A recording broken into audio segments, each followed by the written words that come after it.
Bienvenido, querido Homero Carvalho, a nuestro diálogo para el pensamiento crítico. Gracias, querida Claudita. Un gusto estar en estos diálogos que has inaugurado ya hace algún tiempo atrás y que buscan pues reflexionar acerca de ciertos temas académicos, pero que obviamente le hacen a la vida misma, ¿no?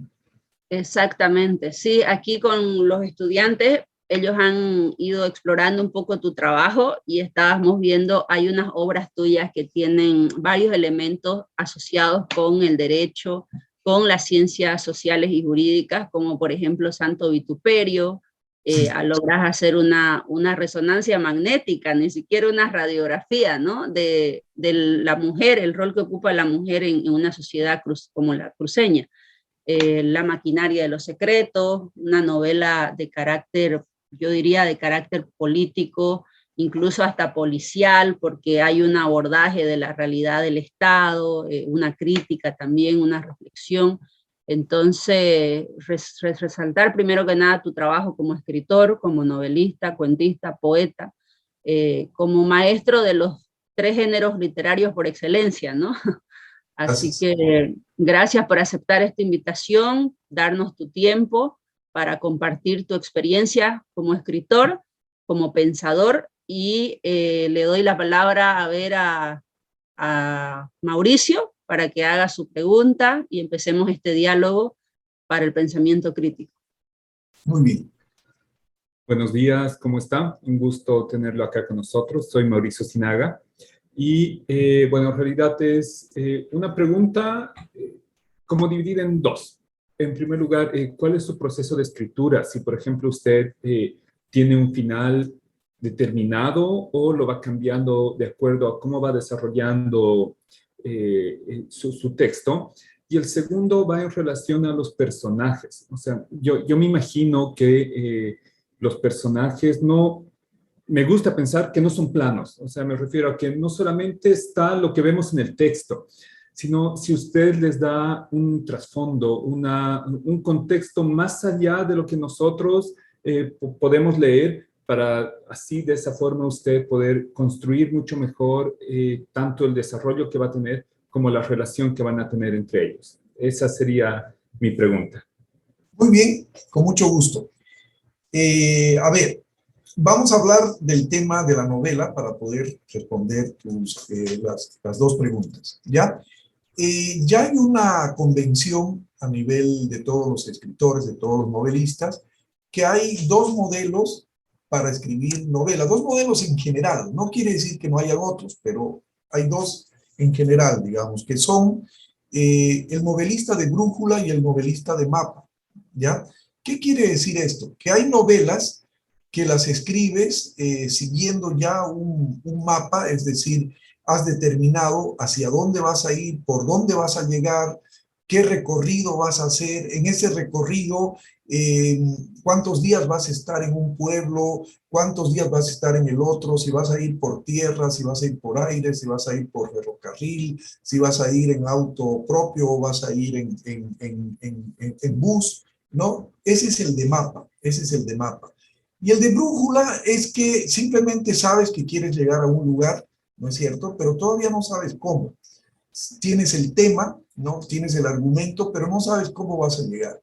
Ahora, dependiendo de la novela, uno va ocupando indistintamente cada uno de estos dos caminos, cada uno de estas dos metodologías. Por ejemplo, si se trata de una novela histórica, necesariamente tienes que usar el método del mapa, porque tienes que hacer fichas o hacerte un organigrama, porque estamos hablando de fechas, lugares, personajes y acontecimientos.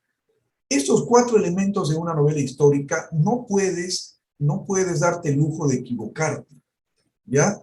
En la novela histórica, el novelista es dueño de hacer hablar a los personajes históricos que han existido de acuerdo a la trama y de acuerdo al argumento que le ha impuesto a esa obra. Pero lo que no puede hacer el novelista es cambiar lugares, ¿te das cuenta?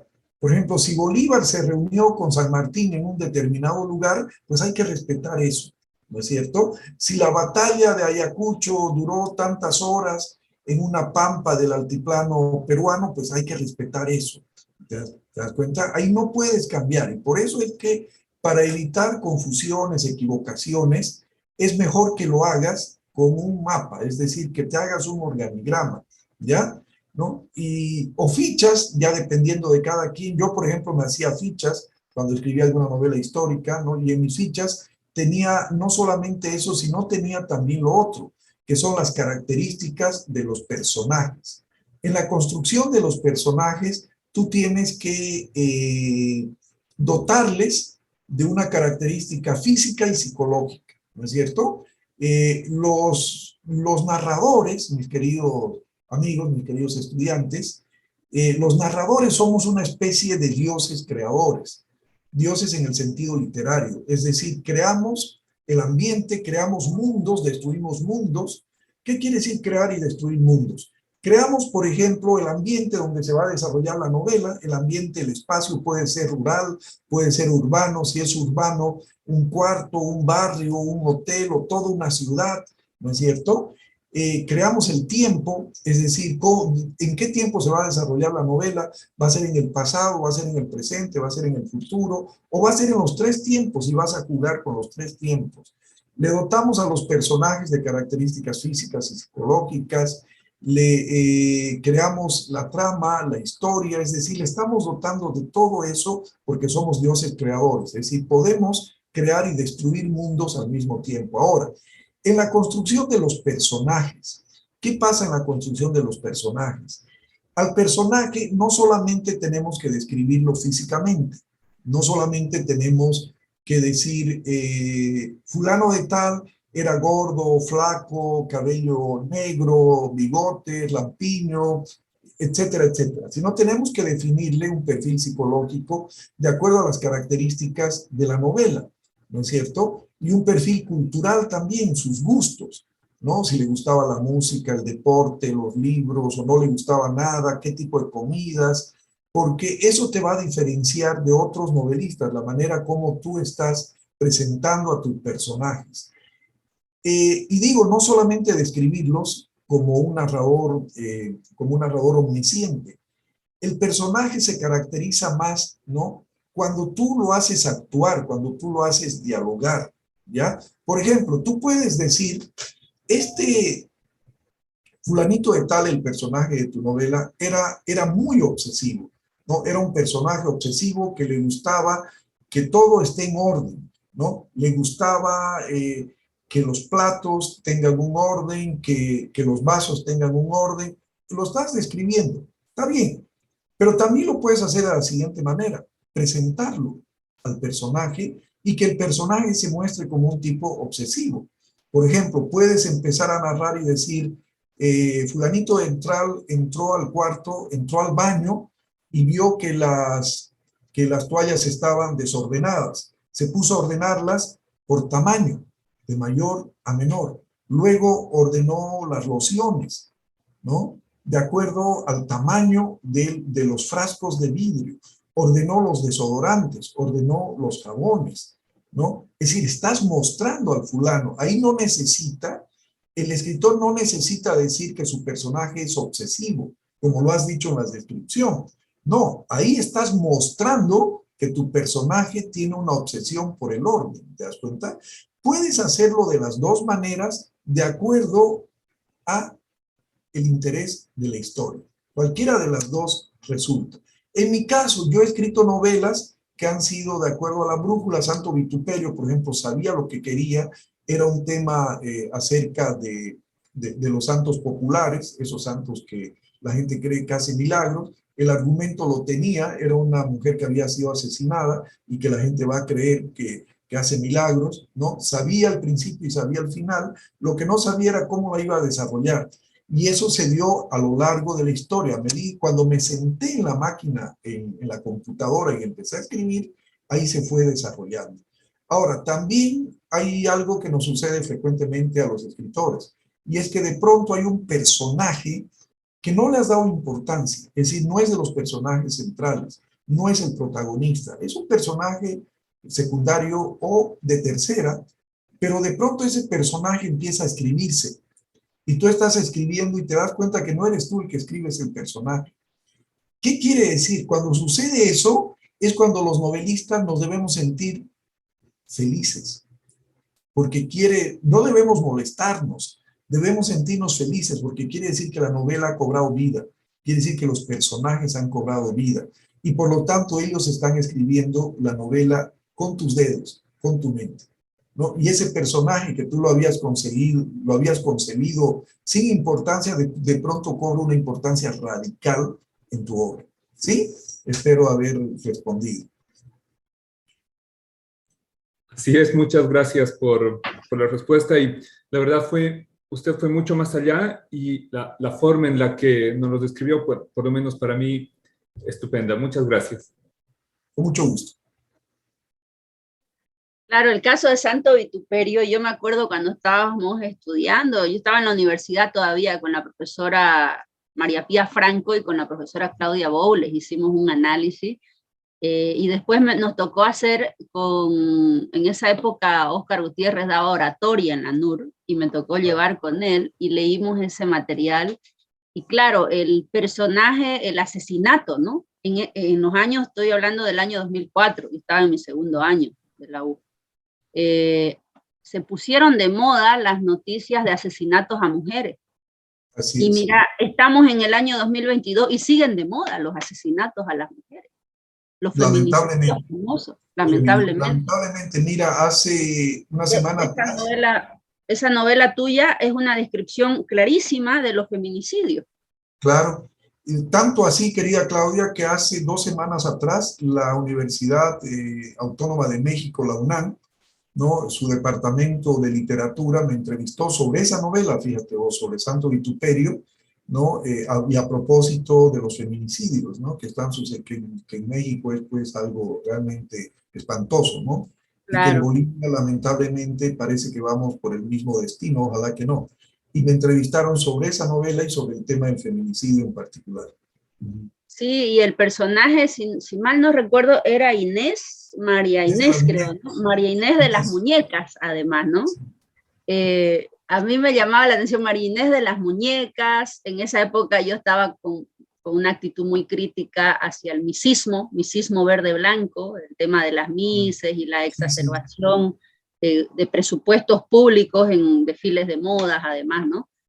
María Inés de las muñecas la describís además con una, digamos, fisonomía dentro de la obra misma, dentro de la narrativa, que gira en torno a un contexto que es real y que podría ser en cualquier ciudad de América Latina, además. Así es, así es. Así que yo creo que esa obra no va a perder vigencia, incluso cuando se resuelvan los casos de feminicidio. En materia de derecho, en el caso boliviano, somos el país más rezagado en materia de derecho, y en temas de género, no, o sea, lo que pasó el año pasado, cuando el ministro de Justicia manda a que resuelvan los problemas de pareja las mujeres con sus maridos, dice, nosotros como Estado no vamos a seguir invirtiendo en solucionar y en poner psicólogos y abogados, que se arreglen ellas, o sea, que vaya la mujer golpeada a pedirle a su golpeador que por favor no la siga golpeando, porque ya es demasiado, ¿no? Entonces... Sí. El ministro de Justicia usó la palabra, es que tienen que conciliar, la mujer tiene que pedirle al marido conciliación, digo, no puede ser que sigan peleándose, es una tontería. Claro, o sea, cuando uno escucha de parte de una autoridad que tendría que estar buscando soluciones desde la disciplina del derecho, claro. Uno escucha una expresión como esa, es preocupante, es alarmante, ni siquiera preocupante, ¿no? Es alarmante como sociedad. Claro. Bien, esa novela yo se las recomiendo, jóvenes, cómprenla, léanla, ahí lo buscan al autor, los que están en Santa Cruz, para que se la autografíe.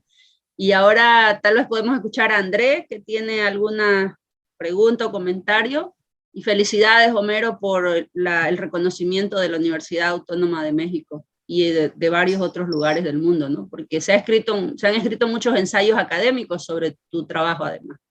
Sí, muchos. En Brasil, pues parece que creen que soy brasileño, porque han escrito varias Por el tesis de apellido. maestría, e incluso han escrito una tesis de doctorado, donde comparan una obra mía, Los Reinos Dorados, con el poema de Chile de Gabriela Mistral, es decir, que a un escritor boliviano haga un estudio comparativo de su obra con un premio Nobel, pucha, es pues, como decimos en Santa Cruz, mucha dosis, digamos, ¿no? Claro, es mucha dosis. No, sin duda, por eso realmente agradezco tu presencia aquí con los estudiantes. Ellos van a ser abogados en unos años. Alejandro ya dentro de poco va a ser abogado y es importante esta sensibilidad literaria y esta comprensión, digamos, íntegra de que el oficio del abogado es un poco muchas veces parecido al del escritor, porque ustedes, Sí, el escritor es el Dios y ustedes serán jueces en determinado momento. La pega que hagan bien o mal va a poner tras la reja o no a su cliente, sea cual exacto. sea el caso. Entonces, la responsabilidad ética, estética, política es enorme y necesitan munirse de herramientas. Y bueno, la literatura además es maravillosa, ¿no? Así Sí. que un lujo tenerte acá. André, te escuchamos. Buenos días, soy André Novillo. Primeramente agradecerle porque puede estar con nosotros esta mañana. Mi pregunta es, de todos los libros que ha escrito, ¿cuál es el que le gustó más escribir?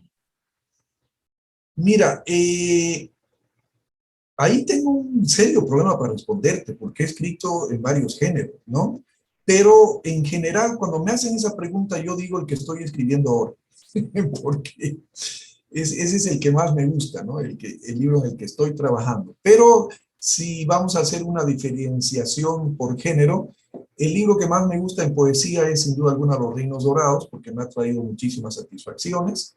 En cuento, pues mi primer libro de cuentos, Biografía de un Otoño, publicado en 1983, porque es el libro con el que inauguro mi carrera literaria, y es un libro que ya incluye algunos de los cuentos que han recibido premios a nivel nacional e internacional ya en esa época, porque el año 80 gané el Premio Latinoamericano de Cuento en México. En novela, la novela que más satisfacciones me ha dado, porque es la más popular, no ha ganado ningún premio, tengo otras novelas que han ganado premio, pero la que más satisfacciones me ha dado a nivel de lectores es Santo Vituperio, sin duda alguna. Incluso la están llevando al cine, la filmación tenía que empezar el 2020, Tonchi Antesana, director de cine, ya tiene el guión, ya tenía el fondo para la preproducción y pues todo naufragó por el asunto que ya sabemos del COVID y él espera este año terminar la película, ¿no? Entonces, esas son las que más satisfacciones me han dado. Bien, a propósito de que Los Reinos Dorados ha sido nombrada 2 veces ya por vos aquí en esta conversación, Alejandro justo tenía una pregunta en relación a ello. Dale, Alejandro, lo escuchamos. ¿Cómo está? Muy buenos días. Mi nombre es Alejandro, estudiante de la carrera de Derecho. Quisiera primeramente agradecerle que se haya conectado con nosotros para poder conversar con nosotros. Yo tenía una pregunta, sí, era al respecto de su obra Los Reinos Dorados. Quería que nos cuente qué fue lo que lo inspiró, lo impulsó para escribir esta Ya, obra y cómo fue el camino al hacerlo, ¿no? El camino que recorrió para escribir esta obra, ¿no? perfecto. Bien, bueno, para poder contextualizar la escritura de esta obra, hay algo que ustedes tienen que saber, y es que yo soy veniano. Yo nací en Santana del Yacuma, un pequeño pueblo a la orilla de un río, ¿no? El río Yacuma. Es un pueblo fundado por los jesuitas hace más de 300 años atrás. Los jesuitas pusieron el nombre de la santa y los indígenas movimas pusieron el nombre del río Yacuma, ¿no? Un dios de la llanura. Por eso es Santana del Yacuma, y los de Santana pues no nos llamamos santaneños, nos llamamos movimas, ¿no? Desde siempre. O sea, no, eso no vino con el más Evo Morales, ¿no? Nosotros hace siglos que nos llamamos movimas, es decir, tenemos una reivindicación, digamos, en ese sentido, ¿no? Sin que eso quiera decir que todos seamos descendientes de indígenas o no, sino que somos orgullosos de del común ancestro, digamos, que nos une, ¿no? Bueno, eso es importante para entender la concepción de Los Reinos Dorados. Los Reinos Dorados es un poemario, es un poema extenso en el que voy narrando las civilizaciones que hubieron en el territorio de Mojos. Mojos es el Beni, ¿no? La antigua civilización, es decir, hace 7.000, 8.000 años atrás en este territorio hubo una civilización que dominó el agua. Era una civilización hidráulica, es decir, ellos ya en esa época manejaban el tema de las inundaciones y para eso construyeron canales de desagüe, construyeron lagunas artificiales para que vaya el agua a estas lagunas, construyeron lomas artificiales, construyeron terraplenes, es una civilización fabulosa. Los estudios han determinado que en esa época había cerca de 1 millón de habitantes hace 8.000 años en este territorio y los cultivos que se hacían en Mojos podían alimentar al continente entero, ¿no?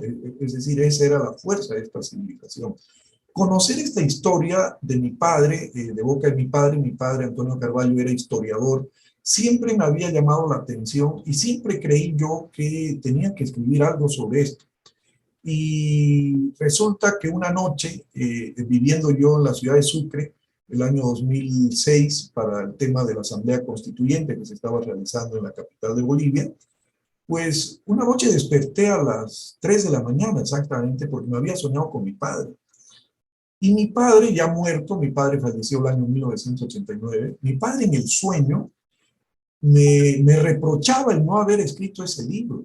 Me decía, has escrito de varias ciudades donde has vivido, pero no has escrito de tus ancestros, no has escrito de lo que eres.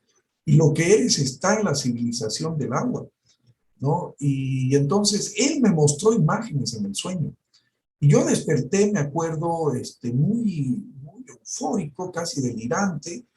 Siempre tengo papel en mi velador, siempre tengo un cuaderno a la mano, y si no lo tengo está mi teléfono, donde también escribo, pero por lo general prefiero escribir a mano, por lo menos los argumentos, y luego ya pasarlos en la computadora. Pues tomé mi cuaderno y a las 3 de la mañana hasta las 6 de la mañana escribí no los reinos dorados, sino el esquema de lo que iban a ser los reinos dorados. Es decir, hice un primer borrador, Ese primer borrador lo trabajé durante 3, 4 meses hasta que tuve ya el final, digamos, cuando uno ya dice, bueno, ya lo terminé, y lo presenté a una editorial, la editorial La Hoguera, que lo publicó y ahorita lleva como 4 o 5 ediciones. Ha sido publicado en España, ha sido publicado en Brasil en edición bilingüe, portugués-español, y sin duda alguna me ha llevado a varios festivales. Me llevó el año 2010 al Festival Internacional de Poesía en Medellín, que es uno de los festivales más grandes del mundo. Es decir, me ha dado realmente extraordinarias satisfacciones, ¿no? Ese fue el origen, esa fue la concepción. Entonces es un homenaje, Los Reinos Dorados es un homenaje a esas civilizaciones que hubieron en Mojos, y por eso el nombre. Cuando llegaron los españoles buscaban el dorado. El dorado supuestamente era un reino, era un país en Sudamérica donde había mucho oro y las calles estaban empedradas con oro, había piedras preciosas por todo lado. Los españoles la buscaron en varios lugares, el dorado, lo buscaron en Colombia, en las selvas colombianas, lo buscaron en Perú, lo buscaron en Ecuador y lo buscaron en Bolivia también, obviamente. De hecho, la fundación de Santa Cruz tiene que ver con el dorado, porque Chávez, ¿no? Ñufo de Chávez parte del Paraguay para ir a Mojos en busca del dorado, ¿no? Y se queda primero en San José, donde funda Santa Cruz la Vieja, luego la ciudad va cambiando de lugares y de aquí parten hacia el territorio de Mojos. Nunca lo encontraron y nunca lo van a encontrar, nunca lo van a encontrar. El dorado existe, son los reinos dorados. Y eso lo sabemos los movimas. Pero no lo vamos a decir jamás. Lo transmitimos a nuestros hijos, para que nuestros hijos lo transmitan a sus nietos. Y eso es un secreto guardado por nosotros. Los reinos dorados existen, pero no lo vamos a decir. Que lo sigan buscando. Porque es una ilusión. Y las ilusiones, como el horizonte, sirve para avanzar. Que sigan avanzando. Mientras uno avanza, el horizonte se aleja. Así que sigan buscando los reinos dorados. Nosotros ya estamos ahí. Los vamos a esperar. Me encanta. Claro, además vos haces referencia a algo que se llama, y ahora en materia de derechos culturales, está muy vigente, memoria oral, ¿no? la Claro, la tradición memoria oral, oral. rescato eso. Fíjate, Claudita, que en Fundamental los ese Reinos libro. Dorados rescato eso, rescato la memoria oral, las tradiciones orales, las leyendas, las tradiciones de ese territorio hermosísimo que es el territorio de la selva y del agua, Mojos.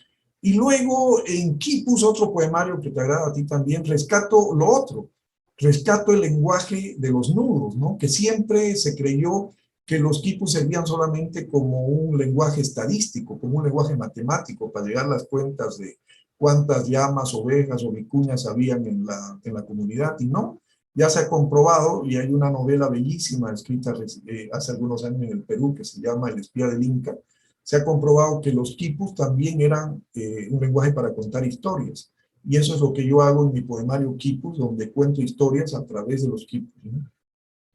Es decir, sentí que así como le había escrito al Beni, ¿no? Al territorio, a esa civilización, también tenía que escribirle al territorio andino, porque si bien yo soy beniano, hay que decir que me crié en la ciudad de La Paz, o al revés, la ciudad de La Paz me crió a mí, y hace 25 años que vivo en Santa Cruz, es decir, soy beniano, paceño y cruceño, y nadie, no le permito a nadie que me diga que no soy beniano, que no soy paceño y que no soy cruceño. Soy todo, soy boliviano. Qué maravilloso. Claro, eso es la bolivianidad, pues, ¿no? Y tanta falta hace esa confirmación, esa seguridad, ¿no? Ahora, sobre todo en nuestro país, porque al final, ustedes mismos, por ejemplo, Mauricio y Alejandro, son de La Paz, pero están viviendo en Santa Cruz, ¿no? Claro. Tengo alumnos en otras materias que están residiendo en Santiago de Chile, por ejemplo, pero son del Beni, o son de Sucre, o son de La Paz, o de Cochabamba, porque somos pues bolivianos primero y latinoamericanos, ¿no? Claro. Somos de este continente. Mira, hace unos días volví a ver una gran película que se llama El Cruzado, que es la pelea la eterna pelea entre los árabes y los europeos por Jerusalén, ¿no? Al final de la película, Saladino, el gran sultán Saladino, logra que los que estaban custodiando Jerusalén se rindan. Y el que rinde la ciudad le dice a Saladino, ¿y por qué? ¿Por qué Jerusalén? ¿Qué significa Jerusalén para ustedes? ¿No? Y Saladino se está yendo como no dándole importancia y se da la vuelta y le dice, Jerusalén no significa nada, le dice. Lot se queda así paralizado y Saladino lo vuelve a mirar y le dice, significa todo. No es nada, pero es todo. Y eso sirve también para la nacionalidad. Ser boliviano no es nada, pero es todo.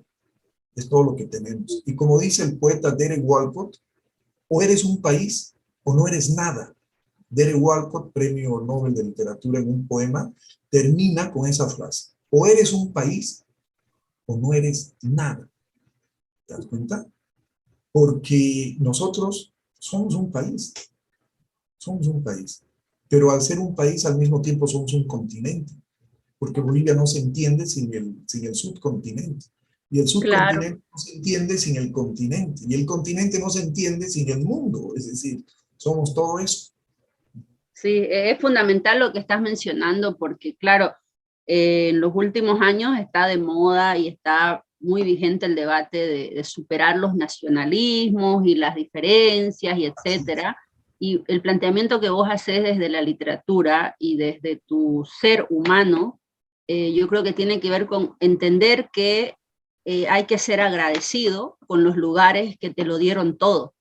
Hay una época en la vida, lo dice la misma Emilia Ferreiro, gran investigadora de la palabra. Hay una época en la vida entre los 0 y los 25 años, dice ella. Entre los 0 y los 25 años, el ser humano va forjando una identidad que va a estar estrechamente ligada con el contexto político, social, económico, el lugar territorial donde creció.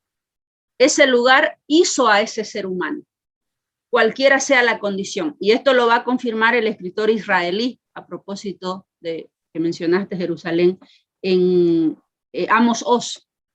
En su libro, Amos Oz confirma esto. Él dice, yo soy de Israel. y asume lo que eso implica. Asume las consecuencias de lo que implica decir soy de Israel. Claro. Entonces, eso tiene que ver con, por un lado, ese agradecimiento al lugar que te forjó, y por otro lado, entender también que los lugares los hacemos las personas. Así es. Y esos lugares, hay épocas en la historia en las que te toca tener un rol importante para hacer ese lugar. Hay épocas en la vida en las que el lugar te hace a vos, y hay épocas en las que te toca a vos construir ese lugar.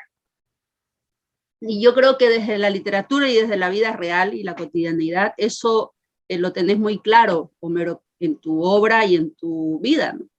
Sí. Entonces, es fundamental ese elemento que has mencionado ahorita, y que tiene que ver con esta también conciencia plena de quiénes somos, la pregunta eterna, ¿no? De quiénes somos. Así es. Bien, ahora a propósito de las exploraciones en los Reinos del Dorado y esa investigación entre biográfica que mencionaste en tu respuesta, y por otro lado esa investigación también archivística, ¿no? Y ese dominio de la historia que vos tenés para abordar tus obras, se refleja mucho en los Reinos del Dorado, en Quipus, esa reflexión que va más allá de una descripción histórica del rol que tuvieron los quipus, para posicionarla en un imaginario más amplio, en relación a uno de los elementos que fue parte de nuestra historia para escribir, para contar, ¿no? Un elemento propio además. Y luego lo que mencionabas con Mauricio, el tema, por ejemplo, de la investigación que le antecede a una novela, y los dos formatos para escribir la novela. Fíjense, ustedes están trabajando todo lo que es pensamiento, están entrenando su pensamiento crítico, su escritura académica, están desarrollando habilidades, están conociendo moldes, que la normativa APA séptima edición, que la estructura de la argumentación, el análisis del discurso, la interpretación, toda esa teoría, digamos, que forma parte del sistema de la escritura de hoy en día. Homero Carvalho lo hace como si nada. Se sienta, se toma su café y está haciendo interpretación jurídica mientras está pensando. Entonces, a ver si logramos llegar a ese nivel. Y la invitación ahora, creo que Katia o Rachel tienen alguna pregunta o comentario para hacer, es hablar un poco de esto de las interpretaciones, ¿no? ¿Cómo Homero Carvalho logra sistematizar, teniendo esa imaginación que tiene Homero Carvalho, el escritor, y el ciudadano, el padre, el amigo, cómo logra sistematizar en distintas obras, cuánto tiempo le toma tomar la decisión de decir esto está listo para publicarse, y cuáles son los ritmos de su proceso creativo, ¿no? Eso es como que te lo lanzo yo, pero antes no sé si Katia o Rachel quieren comentar. Buenos días, primero que todo, y yo soy Katia Castro, y es un gusto tenerlo con nosotros. Bueno, mi pregunta es, ¿qué técnicas de investigación utiliza usted? ¿Cuáles son las más recurrentes que utiliza para desarrollar sus obras o sus poemarios y sus novelas? Muy bien. Gracias. Rachel, y así respondo a las tres. Buenos días, sí, Rachel. Yo tengo una duda. Yo vi una entrevista que tuvo con el periodista Toto, ¿no? Y es justo de lo que estaba hablando más antes usted. Entonces dijo que nosotros los bolivianos debemos amarnos más a nosotros mismos. Digamos, lo estaba mencionando antes, ¿no? Y dijo que nos falta más unidad, la verdad. Y en la entrevista con el periodista también lo mencionó, solamente que como no tenía mucho tiempo, no pude, ¿no? Usted no pudo explicarlo bien y tampoco no pude comprender bien. Pero ahora creo que sí, esa fue mi mayor duda, porque como están aquí todos mis compañeros. Ya, con mucho gusto lo voy a explicar. ¿Eso es todo, Rachel? ¿Sí? Ok, bien, gracias. A ver, el tiempo que tardamos los escritores en construir, en terminar y en saber que una obra está lista. No lo hay, porque cada obra tiene su propio tiempo. Cada obra tiene su determinado tiempo, se va haciendo su tiempo. Especialmente en las novelas, porque el tiempo en el cuento es diferente. El cuento lo puedes escribir de una sentada, 2 páginas, 3 páginas o 10 páginas en algunas semanas, y luego lo dejas reposar y en un mes ya tienes el cuento listo. En la novela, dependiendo del tema, si es una novela histórica, tal vez el tiempo sea un poco más, porque tienes que investigar más acerca de cada uno de los personajes que vas a incorporar a la novela, de los lugares históricos, de las fechas, de los acontecimientos bélicos, si los hubieron, u otro tipo de acontecimientos, reuniones políticas, etcétera. Y eso pues te puede tomar entre un mes o 2 o más, o de pronto estás trabajando en la novela y dices, ay, este asunto. Ahora eso se ha facilitado mucho con el Internet, ¿no? Yo soy de los escritores del siglo pasado que teníamos que ir a la biblioteca para investigar y a veces no siempre había los libros de referencia. En cambio, ahora ustedes están a un clic del conocimiento, ¿no es cierto? De pronto estoy trabajando una novela y digo, a ver, uno de los personajes es Marcelo Quiroga Santa Cruz, un gran político boliviano asesinado en 1980. ¿No? ¿Bajo qué circunstancias fue asesinado Marcelo Quiroga Santa Cruz? Entonces pongo eso en la computadora, asesinato de Marcelo Quiroga Santa Cruz y clic. Y me aparecen un montón de enlaces, ¿se dan cuenta? Eso me ha resuelto la vida, sin duda alguna. Entonces, si es una novela solamente de imaginación, donde tal vez tengas que consultar alguna que otra cosa del argumento mismo, eso también puede acortar, digamos, el tiempo. Pero una novela de unas 150 o 200 páginas, por lo menos un año, porque tienes que trabajar en varios borradores. Puede ser que lo hagas antes, puede ser que lo hagas entre seis meses y un año. Tengo una novela sobre narcotráfico que ya va 10 años, porque no por flojera, yo creo que la tengo lista, pero cada vez que la leo me doy cuenta que le falta algo y nunca he podido hacerle un seguimiento, digamos, periódico, porque de pronto estoy trabajando 1 o 2 meses y se me presenta un trabajo y ya dejo la novela y vuelvo a los 2 años y además siempre se presenta algún nuevo elemento, pero ya quiero este año deshacerme de la novela. Entonces los tiempos están determinados por la propia obra. ¿Cómo sabemos cuándo la hemos terminado? Porque hay algo dentro de nosotros que nos dice ya está, porque tampoco nos vamos a pasar la vida corrigiendo, ¿no? Así que hay algo dentro de nosotros que le dice, ya está, ya la tienes lista. Es como si de pronto uno sintiera un alivio, como que si toda la carga que has tenido en esos meses para sacar adelante la novela hubiera desaparecido y ahí te sientes aliviado, ¿ya? Katia, solamente haceme recuerdo de la parte central de tu pregunta. Bueno, era cuáles son las técnicas de investigación más recurrentes. Las técnicas, ya, ok, perfecto. Sí, dependiendo de la novela, si es una novela basada en hechos históricos, pues en hechos históricos pues tengo que recurrir a libros, tengo que recurrir a enlaces, en el caso de la novela de narcotráfico, por ejemplo, también recurrí a testimonios de gente que estuvo metida en el narcotráfico, que estuvo presa por narcotráfico, o policías que estuvieron también relacionados con las investigaciones, etcétera, etcétera.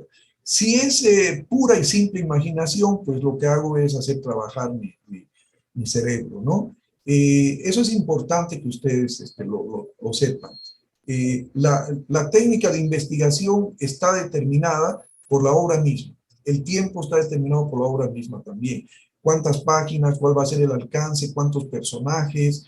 ¿Qué tipo de hechos históricos? Eso en la novela. Pero cuando trabajo un ensayo, obviamente, la técnica es diferente, porque ahí hay que ceñirse a ciertos parámetros ya establecidos, como las normas APA u otros, que hay que saber dónde va a ir la referencia, dónde van a ir las notas a pie de página, etcétera, y ahí ni modo hay que seguir reglas.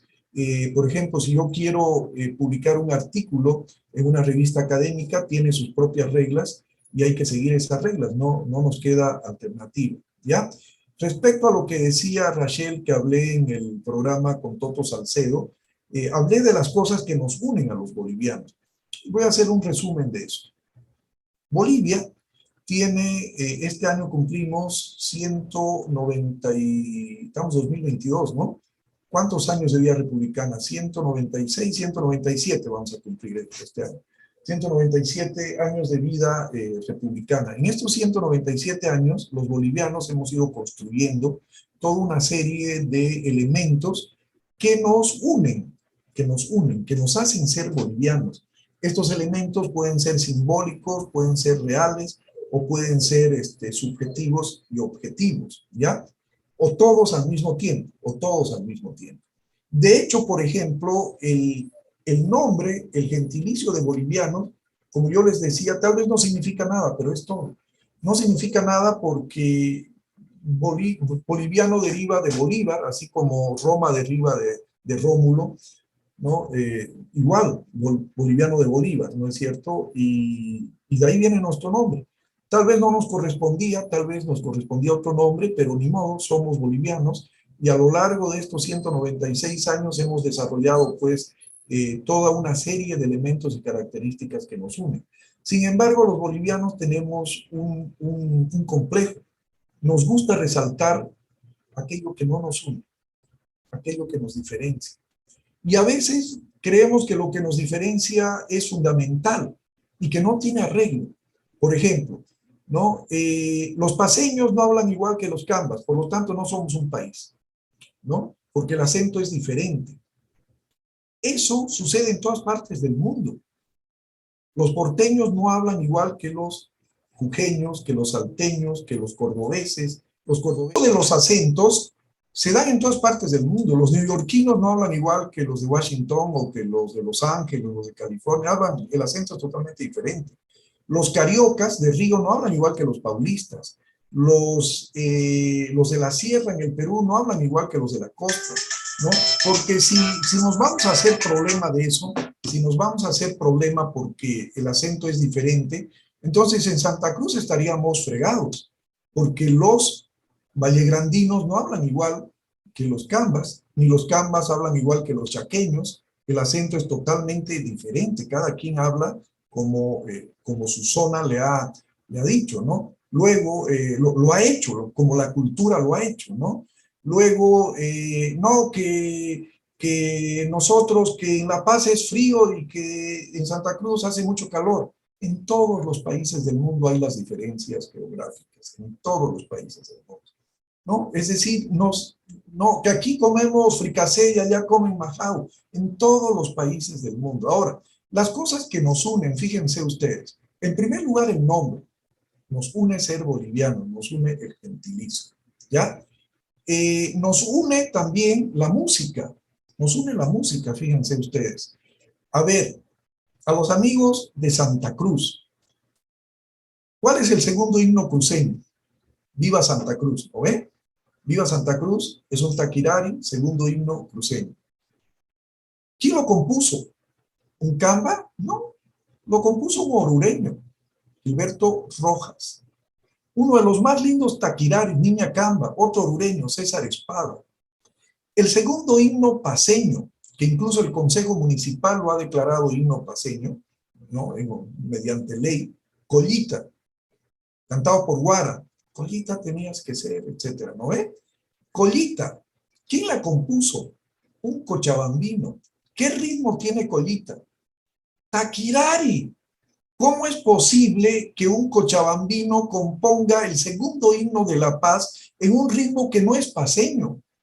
No me digan que en La Paz no hay ritmos hermosos, por supuesto que hay. Cuyahuada, diablada, morenada, auqui auqui, tuqui tuqui, hay un montón de ritmos, pero lo compusieron el ritmo de taquirari. El segundo himno cochabambino, o Cochabamba querida, taquirari. ¿Por qué no lo compusieron en bailecito, en guaño, ¿no? En carnavalito? No, taquirari. El segundo himno beniano, en las playas desiertas del Beni, es un vals. ¿Compuesto por quién? ¿La letra de quién es? De un cochabambino, de José Aguirre Achá. ¿Y por qué suceden estas cosas? Porque somos bolivianos, porque al orureño le dio la gana de componer una canción en homenaje a Santa Cruz, porque al cochabambino le dio una gana de componer un taquirari en homenaje a La Paz, porque al otro cochabambino le dio la gana de componer un vals en homenaje al Beni, porque somos bolivianos. porque somos bolivianos. Doña Gladys Moreno, en la década de los 60, fue declarada embajadora de la canción boliviana. ¿Sabe dónde la recibían y la alzaban en hombros? Más que en su propia ciudad, en Potosí. Llegaba a Potosí y era una apoteosis. El Consejo Municipal y el ilustre Consejo Universitario de Cochabamba, de la Universidad Mayor de San Simón, mucho antes de que el Consejo Municipal la homenajee, ya el ilustre Consejo Universitario de Cochabamba, 10 años antes, la había nombrado como la mejor cantante de Bolivia. En Cochabamba, a una cruceña, ¿no? Cuando juega la selección de fútbol, por supuesto que todos somos bolivianos. Sabemos que va a perder la pinche selección como siempre, ¿no es cierto? Pero hacemos barra para que gane. Pierde y decimos la próxima vamos a ganar. Y otra vez renovamos el espíritu, ¿no ve? Otra vez renovamos el espíritu. Creemos que vamos a ganar.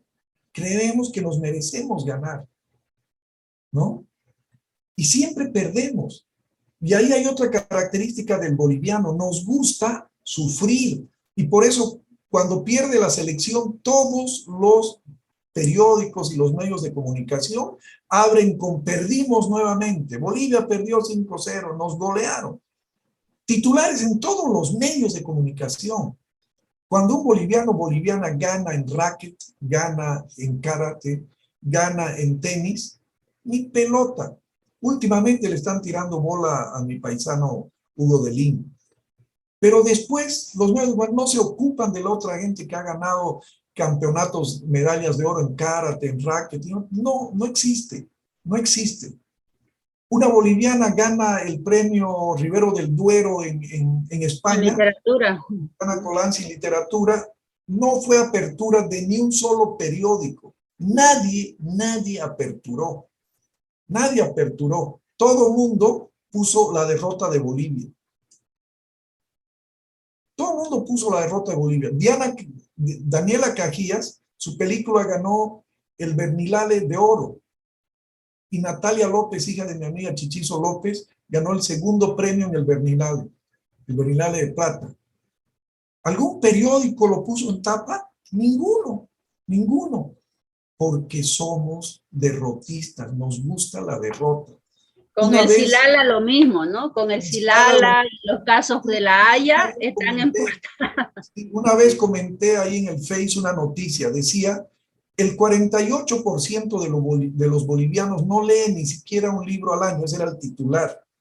48% de los bolivianos no leen ni un libro al año. Entonces, a mí me llamó la atención 48, ¿por qué 48? Leí la noticia y la noticia decía 52% de los bolivianos leen un libro al año. Entonces yo dije, lo correcto, ¿qué era ahí? ¿Era destacar lo negativo o era destacar lo positivo? Era destacar lo positivo. El titular tendría que haber sido 52% de los bolivianos leen un libro al año. No es gran cosa. En Chile y en la Argentina leen 4 o 5 libros al año. En Finlandia y en Japón leen 30. No importa, pero un libro al año. Entonces, ¿qué es lo que tenemos que hacer? Incrementar ese número de libros y de lectores, que no sea 52, que sea 60 el próximo año. Y que no sea un libro, que sean 2, que sea 1,5. ¿Se dan cuenta? Lo que nos falta es superar la negatividad. Hay otras cosas que nos unen. La impuntualidad. Los bolivianos somos puntualmente retrasados. Llegamos media hora después a todos nuestros compromisos y todavía nos molestamos cuando la gente se va. Nos llaman, oye, ¿por qué te fuiste? Estoy aquí, tú no estás. Hermano, hace 1 hora que te estaba esperando y me fui. ¿Y qué? Pues 1 hora, podías haber esperado nomás, ¿no? Podías haber esperado si siempre me retraso, ¿no es cierto? En las presentaciones del libro yo espero 15 minutos. Una vez me dijeron, yo les dije, empecemos, me dijeron, no, esperaremos media hora más porque no ha llegado mucha gente. Y le dije, no, un ratito.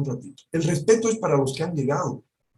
Pero apenas son 10, respetemos a esos 10. Empecemos por esos 10 que tuvieron la gentileza de llegar a la hora. Los otros que llegaron tarde, que se frieguen, pues. Que se frieguen. Pero es que el tráfico, Ese es otro problema. La gente tiene que saber salir a su hora. Cuando yo viajo a La Paz y tengo una reunión, salgo una hora antes porque sé que La Paz, el tráfico es infernal, o sé que todo el tiempo hay bloqueos. Entonces uno tiene que medir sus tiempos, ¿ya? En Bolivia, sin duda alguna, tenemos muchísimas cosas que nos unen. El problema es que todo el tiempo estamos viendo lo que nos separa y no lo que nos une, ¿no? Nos unen las danzas. ¿Cuáles son? Los caporales se inventaron en La Paz en 1954. ¿Cuáles son los mejores caporales de Bolivia? San Simón, Cochabamba. Son los de San Simón, no son de La Paz, son de San Simón.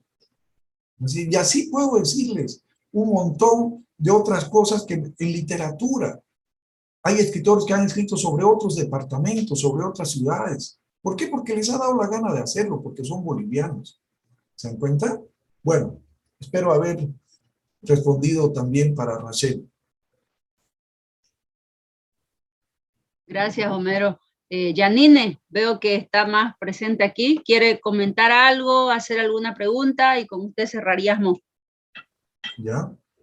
Buenos días, mi nombre es Janine. Yo quería hacerle una pregunta. Se habló que en la década de los 80, durante la dictadura de Luis García Meza, usted fue exiliado. ¿Cómo fue su lucha por la recuperación de la democracia y si usted escribió algún libro sobre su experiencia? Muy bien. Sí, yo entré a la universidad el año 1976, dictadura de Banzer. A finales del 77, 4 mujeres mineras, ¿no? Nelly, Yolanda, bueno, ahorita se me fueron los nombres, y 2 curas inician una huelga de hambre pidiendo al gobierno, ¿no? Exigiendo al gobierno la libertad de los presos políticos y la amnistía general y restricta. Esto quería decir que puedan volver todos los exilados políticos y que se liberen de las cárceles a todos los presos políticos. Al principio Banzer pensó que eso no iba a prosperar, pero al segundo día nos unimos miles de estudiantes universitarios, campesinos, dirigentes sindicales, nos unimos a la huelga y en menos de 2 semanas el mundo ya estaba hablando de esta huelga. Amnistía Internacional, presidentes como Jimmy Carter de los Estados Unidos empezaron a exigirle al dictador que haga caso a la huelga de hambre. Y nos metieron presos, estuve preso en la dictadura de Banzer, pero al final derrotamos al dictador y se llamó a la amnistía. A partir de ahí, a partir del año 78, Bolivia vivió un proceso terrible de golpes de Estado. Creo que entre 1978 y el 10 de octubre de 1982, que se recupera la democracia, hubieron como 10 presidentes más o menos, entre presidentes constitucionales y presidentes de facto. Y uno de ellos fue Luis García Meza, que el 16 de julio de 1980 tomó por asalto el poder con un golpe de Estado e instauró una de las dictaduras más feroces y crueles que han habido en Bolivia, y también llamado una narcodictadura porque el comercio de la cocaína estaba amparado por el Estado, aún lo sigue, pero de manera encubierta, digamos, pero ahí era de manera totalmente abierta, ¿no es cierto? Yo era dirigente universitario de la carrera de Sociología, estaba colaborando con la Resistencia. Hay un ensayo que ha hecho el periodista Rafael Sagana, donde nombra que desde los primeros días de la Resistencia nos organizamos con algunos, nombra varios nombres ahí, entre ellos el mío, y logramos, nuestra misión era trasladar a los dirigentes más importantes de una casa a otra para que no sean encontrados ni apresados por los organismos de inteligencia. Esta dictadura, el día que dio el golpe, mató a Marcelo Quiroga, a mi amigo Carlos Flores. En el transcurso lo hizo desaparecer a un amigo poeta, Elías Rafael. Su mamá murió esperando que Elías volviera algún día, porque lo más grave que le puede suceder a una familia es que alguien desaparezca, porque no sabe si está vivo o está muerto y espera que esté vivo, ¿no? Varios desaparecidos. Y un día agarraron a Genaro Flores, un gran dirigente campesino. Él se bajó del jeep huyendo y le dispararon y lo dejaron paralítico. Y Genaro tenía en su libreta los nombres de la red clandestina que ayudaba a todos los dirigentes, y ahí estaban nuestros nombres. Pues. Entonces, por eso tuvimos que salir exilados a México.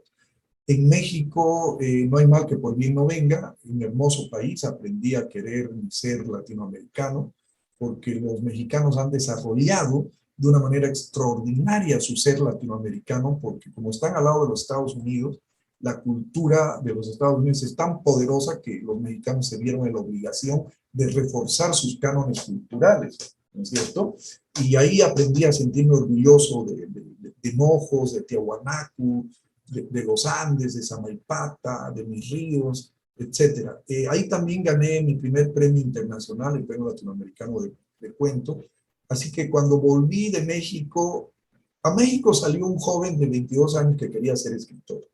Cuando volví de México, volvió el joven que ya había decidido ser escritor. Ese premio, sin duda alguna, fue muy importante para mí porque fue el espaldarazo que necesitaba para decidir mi carrera.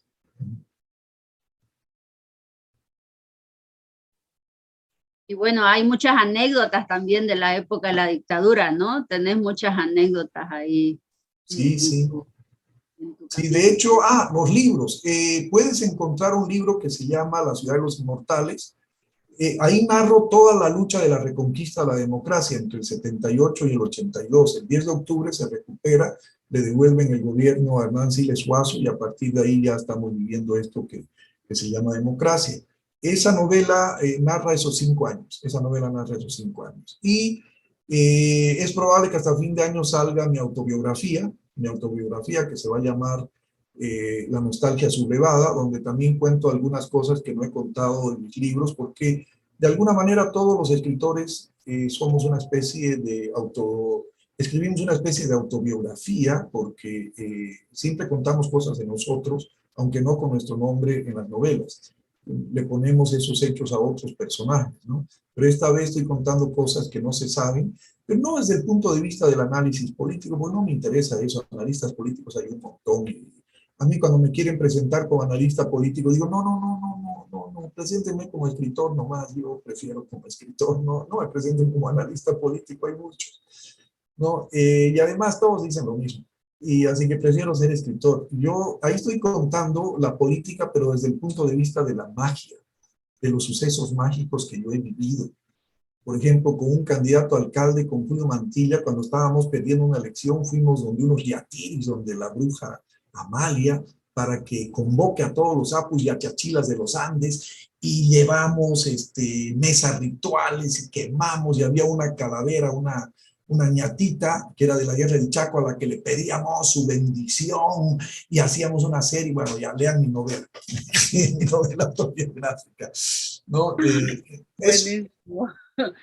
Una maravilla. Bueno, ahí vamos a estar explorando tu autobiografía. Además, resaltar que a partir del 99, de 1999, a nivel, sobre todo empezó en el caso de Nueva Zelanda a posicionarse a partir de los estudios de Linda Tuhiwai, una investigadora de Nueva Zelanda, la autobiografía como una técnica de investigación en las ciencias sociales y humanidades. Más allá de la honestidad con la que Homero describe que gran parte de la obra de él y de todos nosotros los que escribimos tiene elementos de nuestra vida, porque se trata de eso, ¿no? De ser testimonios del tiempo y del lugar donde te tocó vivir, el espacio que te tocó habitar, y desde la escritura lo vas testimoniando.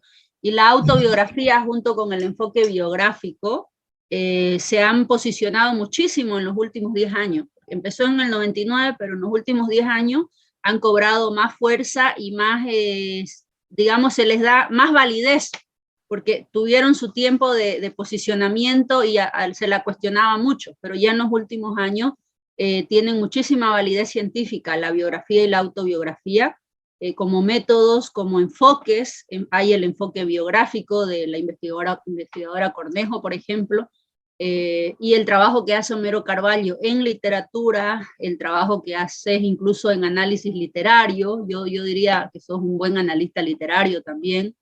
Las reseñas que ha escrito, muchísimas, de varios libros, con esa riqueza que tiene y esa trayectoria de vida como escritor, logra comprender y posicionar desde sus reseñas y sus análisis literarios diferentes trabajos de investigación, novelas, poemarios, libros de cuentos, de diferentes escritores jóvenes o no tan jóvenes, y yo creo que eso también es destacable y demuestra ese dominio que tiene Homero de la palabra, ese instrumento principal con el cual ustedes como abogados van a trabajar cotidianamente. Así que, Homero, muchísimas gracias por tu tiempo, tu generosidad, y a ustedes estudiantes felicitarlos por haber formulado preguntas tan inquietantes, motivadoras, y no sé si alguien quiere decir algo más, y si no, vamos cerrando este diálogo para el pensamiento crítico. Doctora, bueno, por mi parte solamente agradecer al invitado el día de hoy. Yo creo que entre todas nuestras preguntas que iban un poco dispersas por los temas, finalmente nos ha logrado dar una clase magistral, me parece, sobre, de alguna forma, lograr desarrollar ideas y sobre una narrativa que si eventualmente, ojalá, alguno de nosotros quiera escribir. Y bueno, agradecerles nuevamente. Y tenía un comentario aparte, justamente era respecto a las limitaciones que podemos tener nosotros como bolivianos, las peleas con impuestos nacionales. Vi su tweet sobre el Festival Internacional de Música Renacentista y Barroca, que tuvo ese problema, y con impuestos internos. Y bueno, para terminar, fuera de las limitaciones que podríamos tener a nivel de gobierno, ¿usted cree que de alguna forma esa falta de reconocimiento que usted mencionaba hace un momento es la que hace que futuros escritores pierdan el interés en producir, o simplemente es la falta de conocimiento que nos lleva a no realizar estas producciones? Y eso sería todo. Muchas gracias por su intervención. Cierro con eso entonces. Claudia Vaca me mandó hace unos meses atrás un libro, un PDF sobre una filosofía, la filosofía del reconocimiento. No me acuerdo la autora ahorita, Claudia. Axel Honneth. Axel Honneth. Extraordinario. ¿Qué es lo que plantea él? Lo que plantea él, que lo que nos está faltando en la humanidad en general, y yo digo en Bolivia en particular, es el reconocimiento. ¿Qué significa el reconocimiento? Reconocernos en el otro. Reconocer los méritos del otro significa reconocernos a nosotros mismos, ¿no es cierto? Cuando le negamos al otro lo que es, nos estamos negando a nosotros mismos, ¿no? Tenemos que reconocer sin duda alguna la diversidad étnica de Bolivia, pero también tenemos que reconocer la diversidad del mestizaje. El mestizaje no solo es biológico, es cultural, ¿no es cierto? ¿Qué quiero decir cuando digo mestizaje cultural, por ejemplo? Evo Morales, sin duda alguna, es indígena, ¿no? Pese a que tiene el apellido español. Pero Evo Morales, ¿acaso no es un mestizo cultural? ¿No habla español? ¿No ha leído los clásicos del marxismo? Tal vez los ha leído, por lo menos los cita. Y esos son clásicos ¿de dónde? De Europa, no son de América mestiza o de América indígena. O cualquiera de los que se dice, ¿no es cierto?, indígena, está hablando en español. Ya el solo hecho de ser español ya significa un mestizaje. Ya significa un mestizaje. El solo hecho es. Y todos en este continente y en el mundo, está comprobado con un estudio de ADN, todos somos mestizos. Todos somos mestizos, todos somos mezclados. Eso no quiere decir que no nos autoidentifiquemos con algo. Por supuesto, podemos autoidentificarnos sin ningún problema. Creo que eso es importante. Entonces, en la medida que los bolivianos aprendamos a reconocernos en el otro, vamos a ser un país grande. Y eso obviamente se aplica no solo para los escritores, se aplica para los artistas en general, para los futbolistas. En este país, por ejemplo, hablando de fútbol, los futbolistas extranjeros ganan más que los nacionales en Bolivia. ¿Ustedes creen que esos futbolistas que vienen de Argentina, de Brasil, son los mejores en sus países? A ver, les pregunto sinceramente. ¿Son los mejores en sus países para que les paguen aquí mejor que los bolivianos? No lo son, porque si fueran los mejores en sus países estarían jugando en Europa. Estarían en el Barcelona, en el Real Madrid, en el Paris Saint-Germain, ¿no? En esos equipos. Son los mediocres, nos mandan a los mediocres y aquí los mediocres los tomamos como buenos. ¿Por qué no nos quedamos con nuestros propios jugadores que son buenos dentro de lo que tenemos? Pero hagamos de ellos que sean mejores. ¿Se dan cuenta? Eso fue lo que hizo Ascargorta con la selección boliviana. Lo que hizo Ascargorta no fue tanto entrenamiento físico, fue psicológico, como él lo reconoció. Les dijo a la selección boliviana, podemos ganar, podemos ganarle. Podemos ganar a esos tipos, por esto y por esto. Que fue lo que hizo Nelson Mandela cuando subió a presidente, y su equipo era el último equipo de rugby en toda la liga, y él hizo que salgan campeón porque les dijo, ustedes tienen que ganar no por ustedes, tienen que ganar por un país, por Sudáfrica, porque necesitamos su victoria para unir este país. Ese fue el ánimo que hizo que el equipo de rugby, que era el último equipo de rugby del mundo, sea campeón. Eso es lo que nos falta a nosotros. Por eso lo que hacía recuerdo Rachel cuando yo dije nos falta amarnos un poquito más, eso es lo que nos falta, amarnos un poquito más a nosotros mismos. Y eso significa reconocernos a nosotros en el otro. Bellísimo, bellísimo diálogo para conocer todo lo que gira en torno a la investigación, a la literatura, y sobre todo a la necesidad de reconocernos, ¿no? Siguiendo los aportes de Axel Honneth, ahí lo pueden buscar, aquí se los voy a escribir en el chat, y Homero ha escrito también un artículo a propósito de él. Axel Honneth es filósofo y en los últimos años está trabajando muchísimo esta teoría del reconocimiento que ha servido para posicionar los estudios asociados con dos de los objetivos del desarrollo sostenible 2030, el de inclusión social, inclusión educativa, y el de diversidad cultural, que son categorías conceptuales fuertes en estos objetivos de desarrollo sostenible, y lo que Homero nos ha compartido hoy es una muestra de cómo desde la literatura y desde una conciencia, yo diría, del reconocimiento, una conciencia del reconocimiento y una conciencia del valor al otro, se puede avanzar hacia estos objetivos de desarrollo sostenible, y una educación donde se integre, porque finalmente la crisis de la exclusión social, la exclusión educativa y toda esta desintegración que hemos experimentado como humanidad por muchos años, son producto de hegemonías, por ejemplo, inclusión educativa.